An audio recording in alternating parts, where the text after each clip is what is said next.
किसी घने जंगल में एक शेर और एक शेरनी रहते थे। वे दोनों एक दूसरे से बहुत प्रेम करते थे। हर दिन दोनों साथ में शिकार करने जाते और शिकार को मारकर साथ में बराबर बराबर खाते थे। दोनों के बीच में विश्वास और भरोसा भी खूब था। कुछ समय के बाद ही शेर और शेरनी दो पुत्रों के माता पिता भी बन गए। जब शेरनी ने बच्चों को जन्म दिया तो शेर ने उससे कहा कि अब से तुम शिकार पर मत जाना, घर पर रहकर खुद की और बच्चों की देखभाल करना। मैं अकेले ही हम सब के लिए शिकार लेकर आऊंगा। शेरनी ने शेर की बात मान ली और उस दिन से शेर अकेले ही शिकार के लिए जाने लगा। वहीं शेरनी घर पर रहती और बच्चों की देखभाल करती। बदकिस्मती से एक दिन शेर को कोई भी शिकार नहीं मिला। थक हार कर जब वह खाली हाथ घर की तरफ जा रहा था तो उसे रास्ते में लोमड़ी का एक बच्चा अकेले घूमता हुआ दिखाई दिया।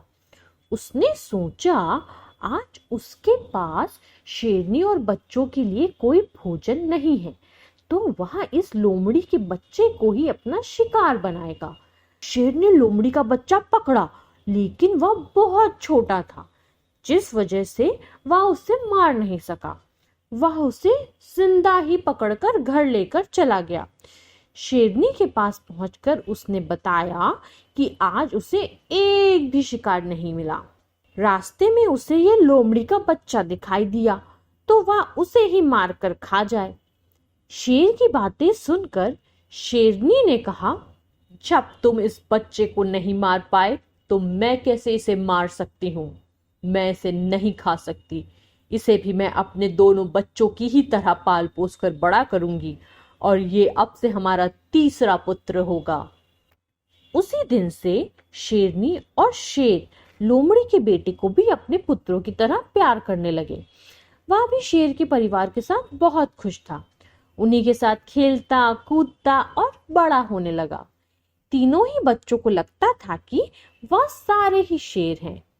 जब वह तीनों कुछ और बड़े हुए तो खेलने के लिए जंगल में जाने लगे।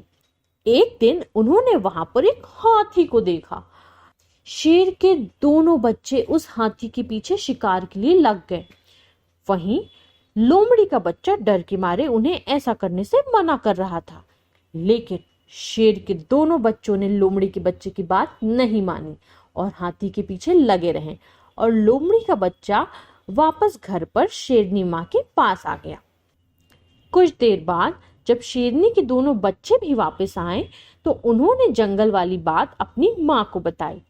उन्होंने बताया कि वह हाथी के पीछे गए, लेकिन उनका तीसरा भाई डरकर घर वापस भाग आया।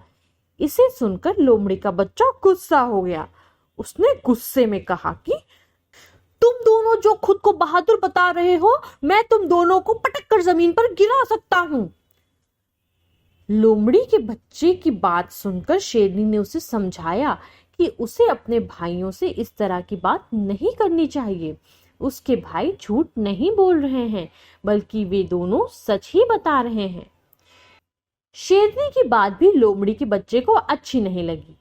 गुस्से में उसने कहा, तो क्या आपको भी लगता है कि मैं डरपोक हूं और हाथी को देखकर डर गया था? लोमड़ी के बच्चे की इस बात को सुनकर शेरनी उसे अकेले में ले गई और उसे लोमड़ी होने का सच बताया। हमने तुम्हें भी अपने बच्चों की तरह ही बड़ा किया है, उन्हीं के साथ तुम्हारी भी परवरिश की है, लेकिन तुम लोमड़ी वंश के हो और अपने वंश के कारण ही तुम हाथी जैसे बड़े जानवर को देखकर डर गए और घर वापस भाग आए। वहीं तुम्हारे दोनों भाई शेर के वंश के हैं, जिस वजह से वह हाथी का शिकार करने के लिए उसके पीछे भाग गए। शेरनी ने आके कहा, तुम्हारे दोनों भाइयों को तुम्हारे लोमड़ी होने का पता नहीं है। जिस दिन उन्हें ये पता चलेगा वह तुम्हारा भी शिकार कर सकते हैं, इसलिए अच्छा होगा कि तुम यहां से जल्द ही भाग जाओ और अपनी जान बचा लो।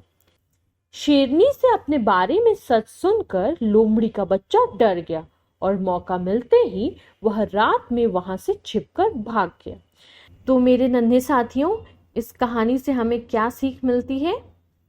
शेरनी और शेर के तीसरे पुत्र की कहानी हमें यह सीख देती है कि कायर और डरपोक वंशज के लोग अगर बहादुर लोगों के बीच भी रहें तो भी वह बहादुर नहीं बन सकते हैं।